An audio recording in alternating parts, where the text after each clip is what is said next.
Hello everyone. कैसे हैं सब लोग? उम्मीद करता हूँ सब अच्छे ही होंगे। तो आज हम पढ़ेंगे साइंस के एक और टॉपिक, क्लास 8 का 8th topic, force and pressure. ठीक है। तो यहाँ पे बोला गया है क्लास 6 में क्या क्या पढ़े हैं, वो सारी चीज़ों पे डिस्कस किया गया है। जैसे फोर्स ही डिसाइड कर कर सकता है कि कोई ऑब्जेक्ट फास्ट जाएगा दूसरे से या नहीं। और यहाँ पे एक और क्वेश्चन किया गया है, what does the distance move by N object in unit time indicate. Distance बोल दिया मतलब इसका आंसर होगा स्पीड। अगर एक डिस्प्लेसमेंट बोलता तो इसका स्पीड होता, ये सॉरी इसका आंसर होता वेलोसिटी। तो अब बाद बाकी जो प्रीवियस चैप्टर फ्रिक्शन में पढ़े हैं, क्यों बॉल रोलिंग बॉल थम जाता है, स्लोज डाउन होता है ड्यू टू फ्रिक्शन। अब हम आएंगे फोर्स। ठीक है। फोर्स याद रखना एक चीज़ वेरी इंपॉर्टेंट, बाद में ये काम में आएगा। फोर्स क्या है? फोर्स एक वेक्टर क्वांटिटी है। दो टाइप का क्वांटिटी होता है ना, एक होता है स्केलर क्वांटिटी और दूसरा होता है वेक्टर क्वांटिटी। बट फोर्स होता है वेक्टर क्वांटिटी। ठीक है। अब फोर्स का जो डेफिनेशन बोला जा रहा है, फोर्स का डेफिनेशन में बोला जा रहा है कि actions like picking, opening, shuttering etc. है। लेकिन एक्चुअली जब भी फोर्स बोला जाएगा, फोर्स का मतलब है कि पुश और पुल, ये दो टाइप का जो एक्शन है, जो कोई भी ऑब्जेक्ट का स्टेट ऑफ मोशन को चेंज कर सकता है, स्टेट ऑफ रेस्ट को चेंज कर सकता है। मान लो स्टेट ऑफ मोशन को चेंज किया, स्पीड बढ़ाया कमाया या रुका दिया, वो स्टेट ऑफ मोशन का चेंज। स्टेट ऑफ रेस्ट का चेंज यानी ऑब्जेक्ट रेस्ट में था उसको मूविंग में ला दिया, हुआ दूसरा पॉइंट। तीसरा, यह शेप और साइज को भी बिगाड़ सकता है, तो उसको बोला जाता है फोर्स। ठीक है। जैसे एग्जाम्पल के तौर पे, उससे पहले ये कुछ पुश और पुल का दिया हुआ है, मैं आंसर यहाँ पे लिख दिया हूँ, आप देख सकते हैं। उम्मीद करता हूँ कोई दिक्कत नहीं होगा इसमें समझने में। ये देखो इधर बोला है फोर्स का डेफिनेशन है, पुश और a pull on an object is called force. यहाँ पे थोड़ा सिंपल वे में दे दिया, यहाँ पे और भी ऐड कर सकता था कि वो ऑब्जेक्ट का state of motion, state of rest, object का सेफ साइज को भी चेंज कर सकता है, वो सब नहीं दिया, लेकिन वो देने से और ज़्यादा एक्यूरेट होता है। ठीक है। अब आ रहा है, क्या बोला है देखिए। अब बोल रहा है कि क्लास 6 में जो पढ़े हैं कि मैग्नेट एक दूसरे को, सॉरी क्लास 6 में जो पढ़े हैं, देखो कि मैग्नेट आयरन को अट्रैक्ट करता है। ये अट्रैक्शन पुल है क्या? ऑफ कोर्स है, क्योंकि आयरन को मैग्नेट खींच रहा है तो वो पुल ही है। दूसरा बात बोल रहा है कि हम जानते हैं कि मैग्नेट का जो सिमिलर पोल है एक दूसरे को रिपल करता है। ये रिपल पुल है या पुश है? एक दूसरे को रिपल कर रहा है, रिपल से ही समझ में आ रहा है आप लोगों को कि ये पुश है। अब आएंगे फोर्स क्या क्या इफेक्ट डाल सकता है।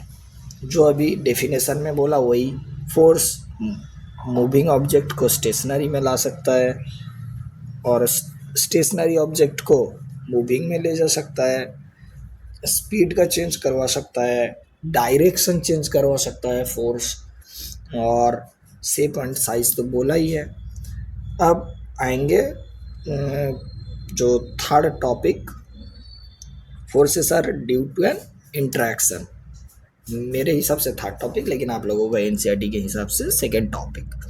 ठीक है।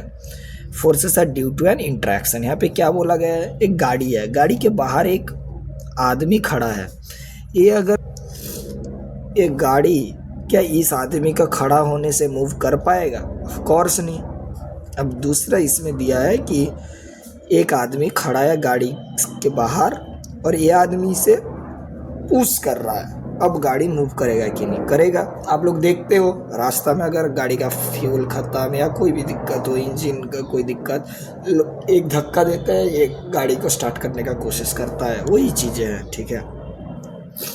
अब यहाँ पे दिखाया जा रहा सॉरी अब यहाँ पे दिखाया जा रहा है कि दो लड़की एक दूसरे को पुश कर रही है, ये तो आप लोगों को समझ में आ रहा है। और एक गांव में बच्चों लोग खेलते हैं, एक दूसरे को हाथ पकड़ के राउंड राउंड राउंड राउंड घूरते हैं, क्यों? एक दूसरे को खींच रहे हैं।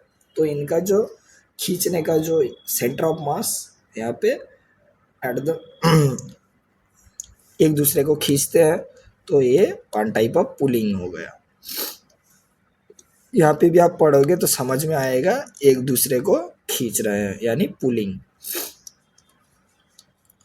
अब यहाँ पे कुछ नहीं, एक्टिविटी 8.2 में आप लोगों को इजी बोला गया है कि आप आपके एक दोस्त के साथ एक ब्लॉक को धक्का दे रहे हो एक ही डायरेक्शन में, इसको मूव करना इजी होगा कि दोनों दो साइड से अपोजिट साइड से धक्का दे रहे हो, इसको मूव करना इजी होगा। ये तो एकदम इजी है, आपको पता ही है कि दोनों जब एक तरफ ही पुश करेंगे तभी इजी होगा। बच्चे वाली हरकतें और कुछ नहीं। अब आ रहा है कि force applied on an object in the same direction add to one another. Add to one another बोला क्यों? हम लोग पहले ही पढ़े हैं, फोर्स एक वेक्टर क्वांटिटी है, तो ये वेक्टर एडिशन का रूल्स को फॉलो करेगा। अगर एक ही तरफ F1 फोर्स एक तरफ जिस तरफ अप्लाई हुआ, F2 फोर्स भी अगर उसी तरफ अप्लाई हो, तो F नेट क्या हो जाएगा? F1 प्लस F2 हो जाएगा, वही बोला गया है।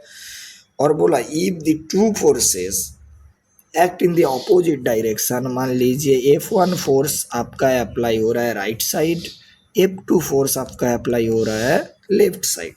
यहाँ पे जब पूछेगा कि F नेट बताओ, तब F1 माइनस ऑफ F2 होगा। हालांकि ये एक ही ऑब्जेक्ट में मान लो अप्लाई हो रहा है, क्योंकि ये वेक्टर क्वांटिटी है, इसका मतलब डायरेक्शन इंक्लूड है। तो जब दो तरफ अलग अलग तरफ फोर्स अप्लाई हो रहा है, तो नेट फोर्स दो फोर्स का डिफरेंस हो जाएगा।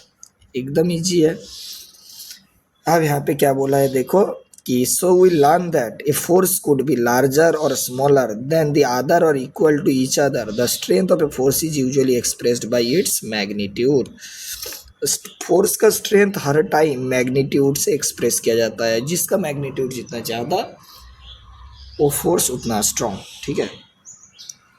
और इधर देखो also to specify the direction in which force acts. Of course force किधर अप्लाई हो रहा है आपको बताना ही पड़ेगा, क्योंकि वेक्टर क्वांटिटी है, नहीं तो गलत। अब यहाँ पे कुछ एक थॉट दिया है, देखिए। Does it mean that the net force on an object is zero if the two forces acting on it in opposite direction are equal? बोल रहा है इसका मतलब ये है क्या, अगर नेट फोर्स जीरो हो रहा है, अगर दो फोर्स एक दूसरे के ऑपोजिट में इक्वली दो फोर्स अप्लाई हो रहा है, ऑफ कोर्स जीरो होगा। यहाँ पे एक और क्वेश्चन, सॉरी एक और अब यहाँ पे एक और स्टेटमेंट स्टार लगा हुआ है, मतलब मैं ही लगाया हूँ of course. In general, more than one force may be acting on an object. However, the effect on the object is due to the net force acting on it. मान लो एक object है, इसके ऊपर इधर F1 लग रहा है, F2 इधर लग रहा है, F3 इधर लग रहा है, F4 इधर लग रहा है, सॉरी F5 इधर लग रहा है, F6 इधर लग रहा है। मतलब मल्टीपल फोर्स एक ऑब्जेक्ट पे लग सकता है, लेकिन ये फोर्स इस तरफ जाएगा या इस तरफ जाएगा या इस तरफ जाएगा, इस तरफ जाएगा, किधर जाएगा ये फोर्स, ये ओनली एंड ओनली डिसाइड होता है एफ नेट से। ये कैलकुलेशन करना आपको आ जाएगा। बात चौथा टॉपिक है एक्सप्लोरिंग फोर्सेस, और ये force can change the state of motion. अब ये आपको समझ में आएगा, आप ये पढ़ोगे तो इजी है, आपको ये समझ में ही आ जाएगा कि बॉल को लेके एक एग्जांपल दिया गया है, नॉर्मल चीज़ें हैं। अब यहाँ पे जो चीज़ें लिखा हुआ है थियोरी में, अब वो देखते हैं। बोल रहा है कि you might recall similar situations, for example while taking a penalty kick in football the player applies A force on the ball. Penalty लेते हुए एक प्लेयर बॉल पे फोर्स अप्लाई किया, ओके। बिफोर बीइंग हिट करने से पहले the ball was at rest, ball rest में था, so its speed was zero. Normal चीज़ें है। The applied force makes the ball move towards the goal. अब तक वो जो किक किया, एक फोर्स दिया, तो वो गोल की तरफ मूव हो रहा है. बोल रहा है सपोज द गोलकीपर डाइव्स और jumps up to save the goal. अब तो गोलकीपर तो ऐसे देखेगा नहीं, वो जंप करेगा गोल सेव करने के लिए. By his action the goalkeeper tries to apply a force on the moving ball. अब गोलकीपर उस बॉल पे हाथ लगा के एक फोर्स अप्लाई करेगा. ठीक है, क्यों अप्लाई करेगा? ताकि उसको सेव किया जाए. अगर गोलकीपर सक्सेस हुआ बॉल को स्टॉप करने में, तो स्पीड डिक्रीज करके जीरो में लाया, मान लो पकड़ लिया, तब जीरो हो गया.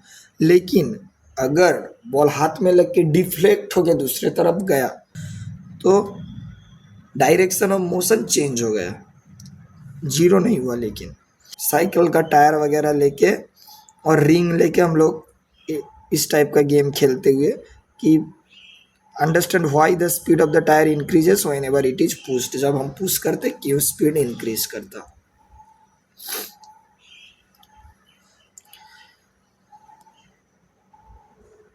अब एक्टिविटी 8.4 में भी इजी बोला है, वो जो डायरेक्शन चेंज हो रहा है फोर्स का, वही एक चीज़ है, आपको इजीली समझ में आएगा. अब हम एग्जाम्पल की तरफ चलते हैं. बोल रहा है let us consider some more example in game of volleyball player often push the moving ball to their teammate to make winning move. Sometime ball is returned to the other side of the court by pushing or smashing. Normal चीज़ें है, ये सब आपको सबको समझ में आएगा ही. अब यहाँ पे एक चीज है कि is there any change in the direction of motion of the ball in this cases, मतलब क्रिकेट. अब यहाँ पे दूसरा चीज है कि in cricket a batsman plays his or her shot by applying a force on the ball with the bat. Is there any change in the direction of motion of the ball in this cases.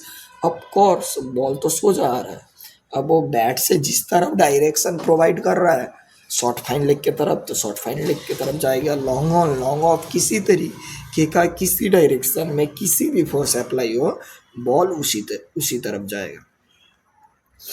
अब बोल रहा है ए change in इधर the speed of an object और its direction of motion और both is described as a change in its state of motion. ठीक है, thus a force may bring a change in the state of motion of an object. मतलब बोल रहा है कि अब फोर्स ऐसे स्टेट ऑफ मोशन का चेंज कर सकता है. अब स्टेट ऑफ मोशन क्या? The state of motion of an object is describe by its speed and the direction of motion. The state of rest is considered to be the state of zero speed. An object may be at rest or in motion, both are the states of motion. ठीक है, ये तो आपको समझ में आया है, simple English है, कोई फिजिक्स नहीं है इसमें या कोई साइंस नहीं है. अब हम जाएंगे फिफ्थ टॉपिक, जो हम डेफिनेशन में बोले थे, फोर्स शेप ऑब्जेक्ट का चेंज कर सकता है. यहाँ पे है आटा गूंदने का एग्जाम्पल, आपको समझ में आ जाएगा. सारे इजी चीज़ें हैं, आपको इजीली समझ में आएगा और कुछ नहीं है. ये हम नहीं देखते, बस यहाँ पे कुछ चीज़ें हैं हम देख लेते हैं पे कि फोर्स क्या क्या कर सकता है. जो कर सकता है हम पहले ही बोल दिए थे, जो एनसीईआरटी में बाद में दिया है, आप पढ़ लेना, इजी है, कुछ नहीं.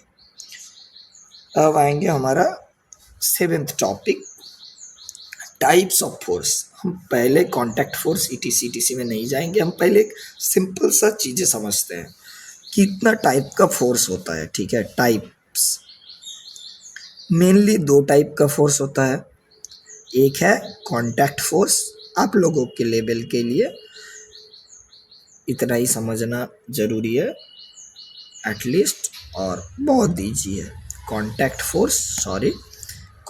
फोर्स और दूसरा है नॉन कॉन्टैक्ट फोर्स. अब कॉन्टैक्ट फोर्स क्या है? जब किसी ऑब्जेक्ट को हम फोर्स अप्लाई करते हैं कॉन्टैक्ट करके, यानी छू के. अब जब हम नहीं छुएंगे या नहीं कोई कॉन्टैक्ट नहीं करेंगे, वो नॉन कॉन्टैक्ट फोर्स होगा. ठीक है, अब कॉन्टैक्ट फोर्स का एग्जांपल आप लोगों के सिलेबस में जो दिया गया है वो है एक मस्क्यूलर फोर्स, मतलब हम लोग जो फोर्स अप्लाई करते हैं हाथ से. फ्रिक्शनल फोर्स, क्योंकि फ्रिक्शन से स्पीड या वेलोसिटी, ये सब कमता है, तो फ्रिक्शन कांटेक्ट के अलावा नहीं आता। अब नॉन कांटेक्ट फोर्स में क्या आता है, ग्रेविटेशनल फोर्स आता है, और आप लोगों का मैग्नेटिक मेंशन किया हुआ है, एंड आप लोगों का ऑल्सो इलेक्ट्रोस्टैटिक फोर्स, ठीक है, electrostatic force.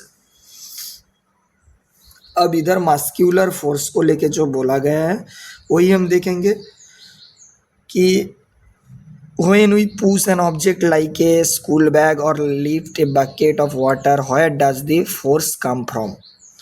This force is caused by the action of muscle in our body. The force resulting due to the action of muscle is known as muscular force। जो मैं पहले ही बोल दिया था वही है, ये भी वही रिलेटेड है, आप पढ़ोगे तो इजीली आ जाएगा। हम लोग जो सांस लेते हैं इटीसी इटीसी चीज़ें बोला गया है और कुछ नहीं। अब यहाँ पे बोल रहा है since muscular force can be applied only when it is in contact with an object, it is also called contact force. जो पहले ही है हम टाइप्स ऑफ फोर्स में अभी बोले, ठीक है।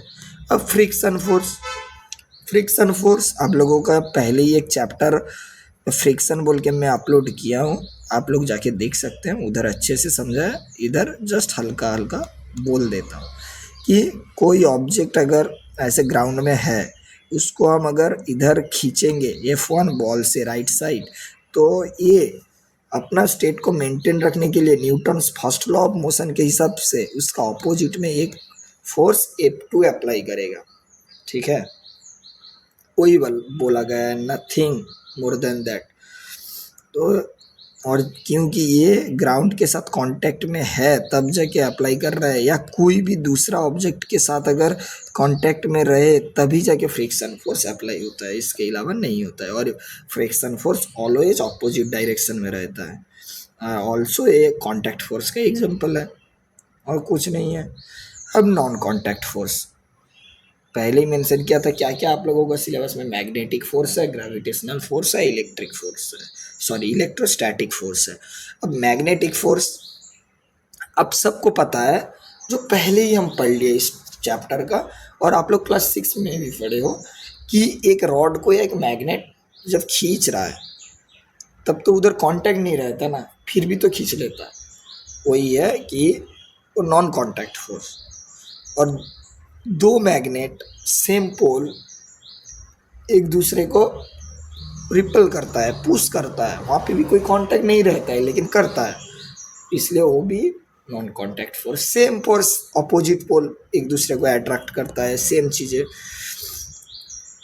इस, और यहाँ पे कोई कांटेक्ट नहीं है इसलिए नॉन कांटेक्ट फोर्स।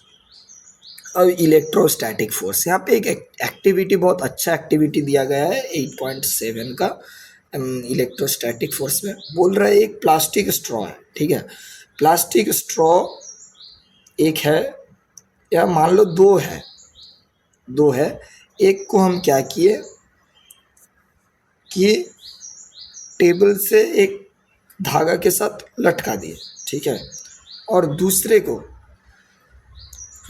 हम क्या किए, धागे के साथ लटकाने के बाद दूसरे को हम अपना हाथ में रखे।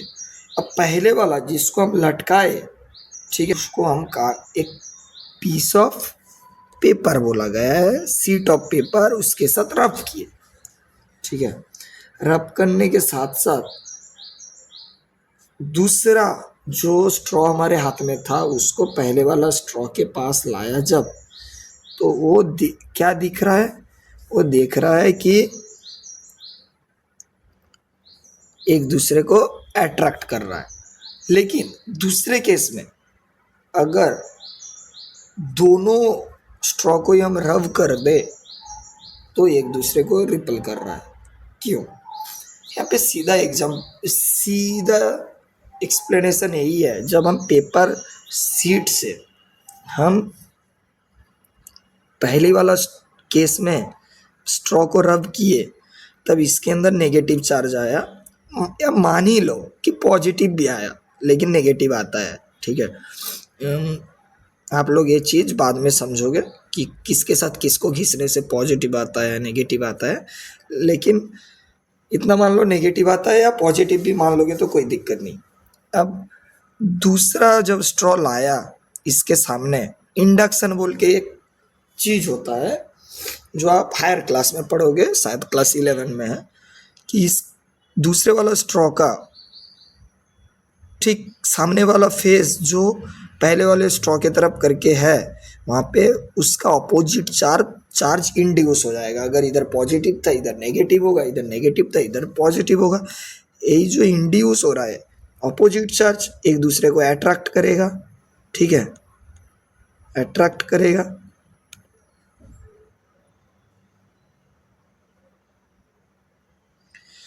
वही बोला है केस 1 में। केस 2 में बोल रहा है कि क्यों रिपल कर रहा है स्ट्रॉ, तो वही दो ही है। बट देखो क्योंकि यहाँ पे घिसने के बाद पूरा में माइनस माइनस हुआ है, इसमें भी जब घिस दिया पूरा में माइनस माइनस हुआ। या आप लोग अभी आप लोगों को पता नहीं माइनस होगा कि प्लस होगा, आप प्लस पकड़ लिए या मान लिए तो सब दोनों में ही प्लस प्लस या माइनस माइनस होगा, तो सेम चार्ज एक दूसरे को रिपल करेगा, वही बोला गया है।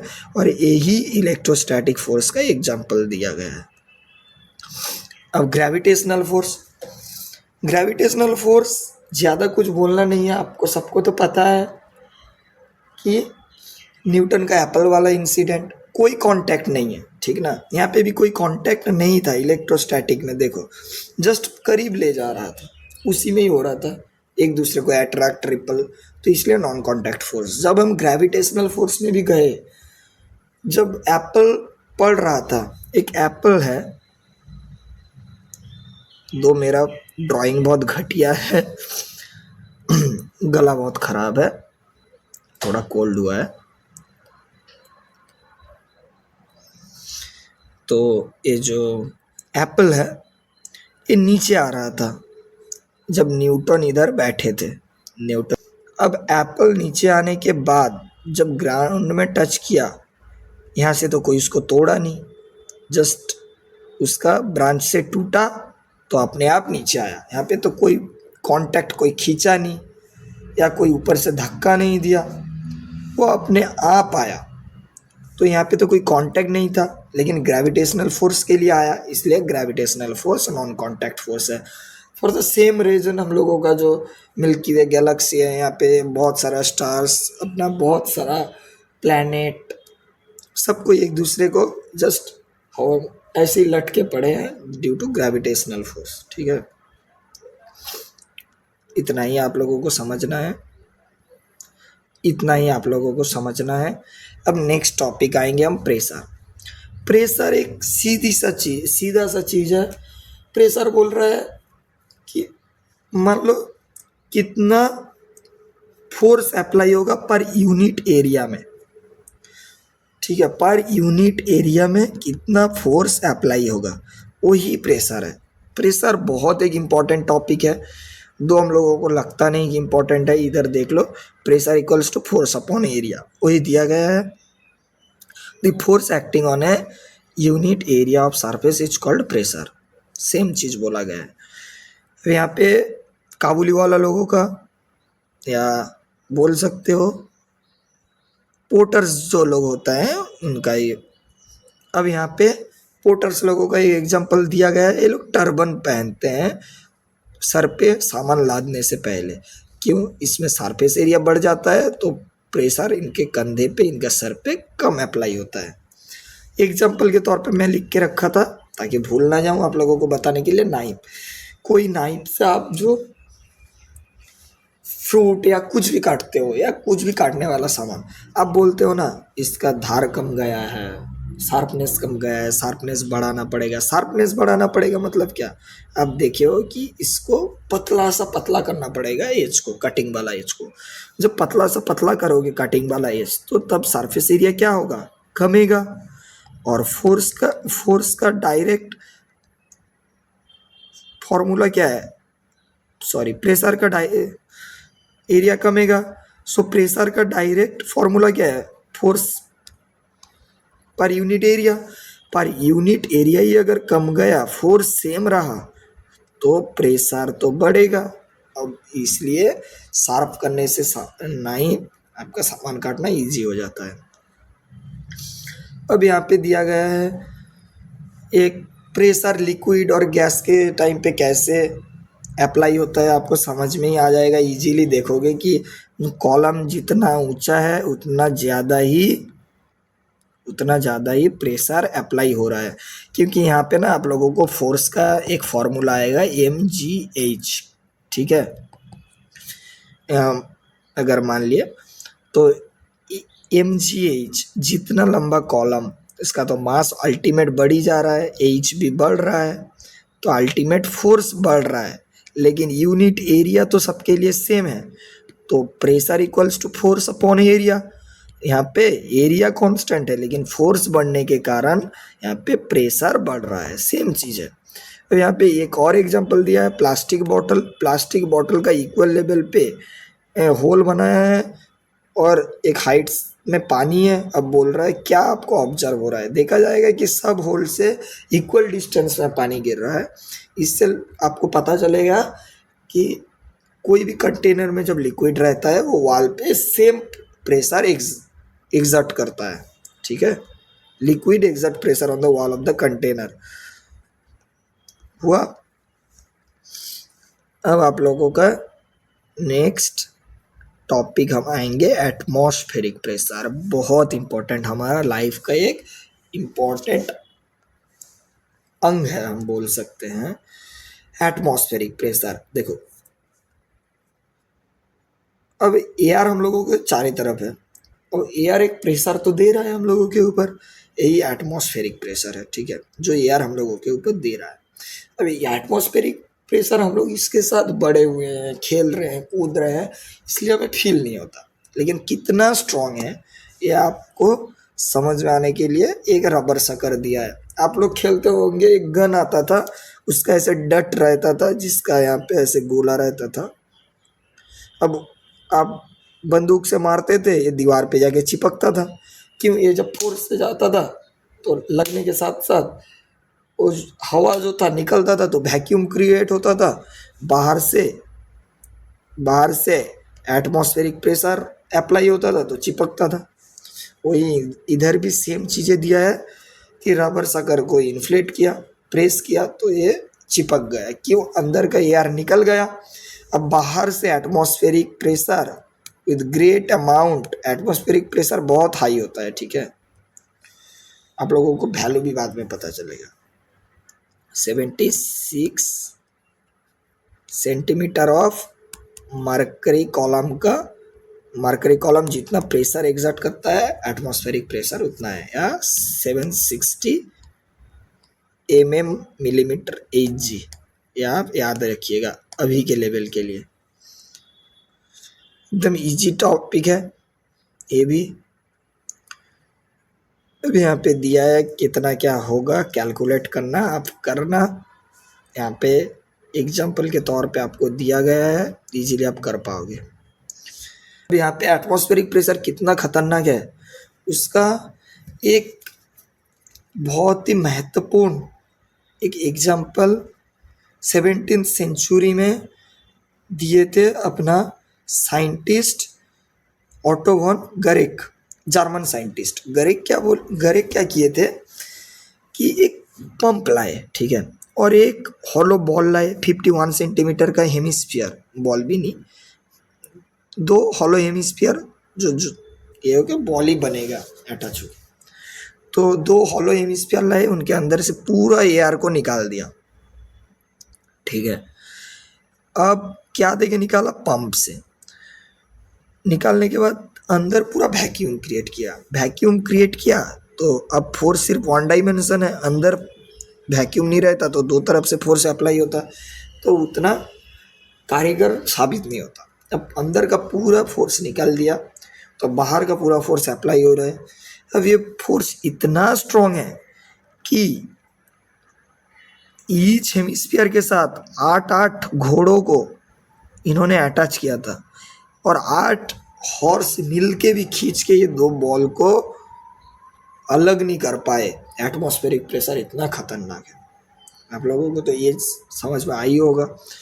अब हम दूसरा एक चीज़ यहाँ पे डिस्कस कर लेते हैं, बहुत इम्पोर्टेंट, आप लोगों के लिए शायद नहीं है आप लोगों का लेवल में, सॉरी, अब हम यहाँ पे इधर दिया नहीं है, बहुत इम्पोर्टेंट है।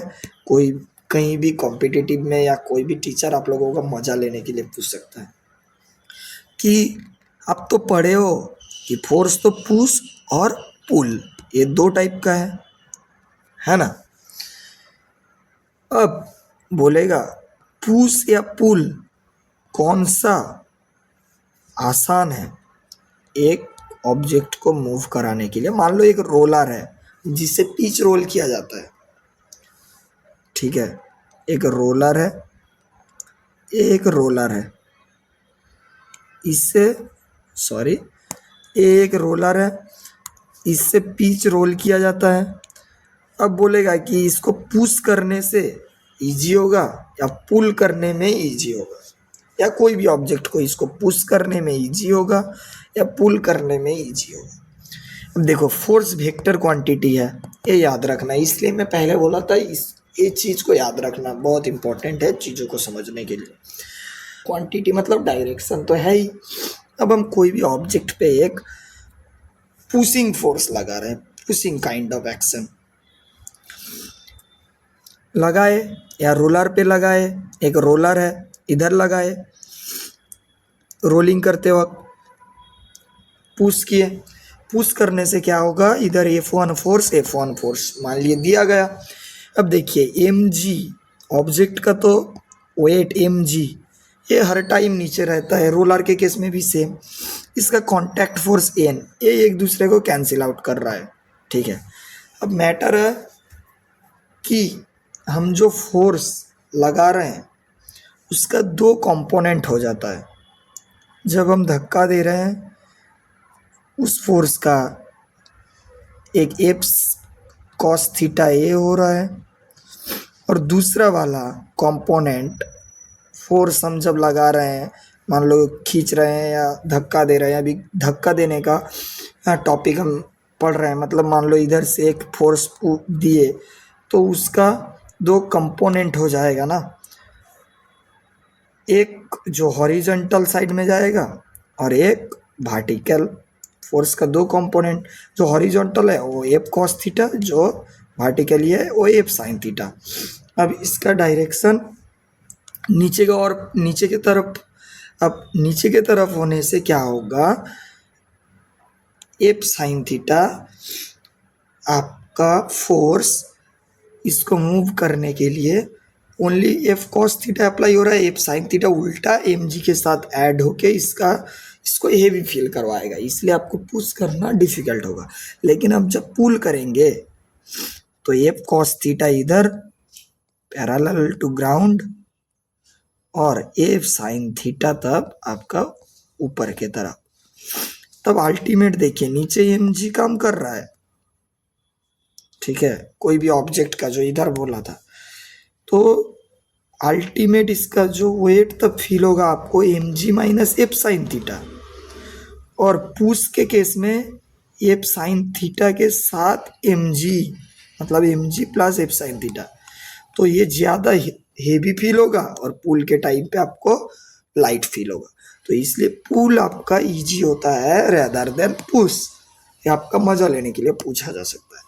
अब के वर्ड्स में आएंगे हम, एटमॉस्फेरिक प्रेशर हम पढ़े, कांटेक्ट फोर्स पढ़े, electric force, friction, gravitational force, gravity, नेटिक force, muscular force, non contact pressure, pull, push, हम सारे कवर कर लिए। अब इधर का पॉइंट पढ़ना, कोई भी दिक्कत रहे तो कमेंट सेक्शन है, आप लोग उधर शेयर कर सकते हैं, तो हम एक डाउट सेक्शन बोल के क्लास करेंगे, फिर उधर हम उस पर डिस्कस करेंगे।